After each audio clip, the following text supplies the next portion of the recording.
We should note, if the current president was, quote, directing the Justice Department for political ends, he didn't do a very effective job of it.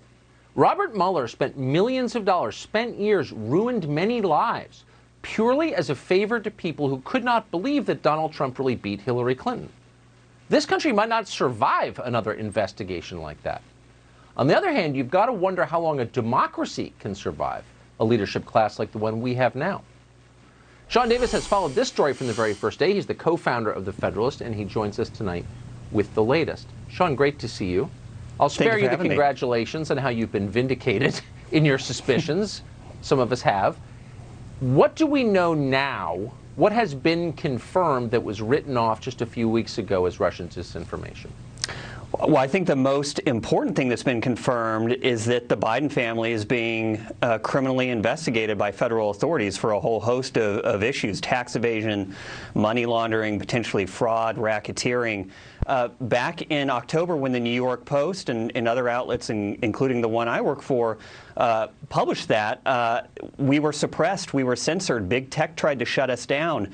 And it's important that we've learned the truth about what's actually going on with Hunter Biden, but we've actually learned a really important lesson about how irreparably corrupt our media is. For the purposes of stealing the election, they censored news they didn't like to favor their preferred candidate, and now they're pretending like it all never happened, like it's somehow news to them that Hunter Biden's under federal investigation. We've known this for weeks. We've known for months, because we reported it back in May, that James Biden had been accused of fraud and racketeering, that the FBI had raided the offices of a company in which he's an investor back in January.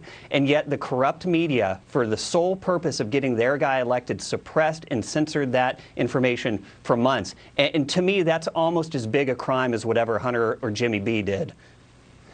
Very little attention has been paid to Jimmy Biden, a former nightclub owner who's been drafting off his brother's success for 50 years. They kind of dismissed it as a tax on the former vice president's drug-addicted son. But the Jimmy Biden piece of this seems significant as well, to me. It is, because it was James Biden who was involved in these same deals. Tony Bobulinski made clear that when they had their deal with, I think it was CEFC in China, he was taking his 10% or 20%. Now, I don't think James Biden is known as being a super successful international businessman, and certainly nobody will accuse Hunter Biden of that. They were selling the Biden family name to the highest bidder. And that's one thing when the vice president, your dad, and your brother is out of office. But now he's the incoming president, and they made it known to the entire world that the Biden family is for sale. That is a huge problem, especially after we spent 4 years being told that there was a Russian agent in the White House because Trump made a joke about Hillary's emails. Sean Davis of The Federalist, great to see you tonight. Thank you. Thank you.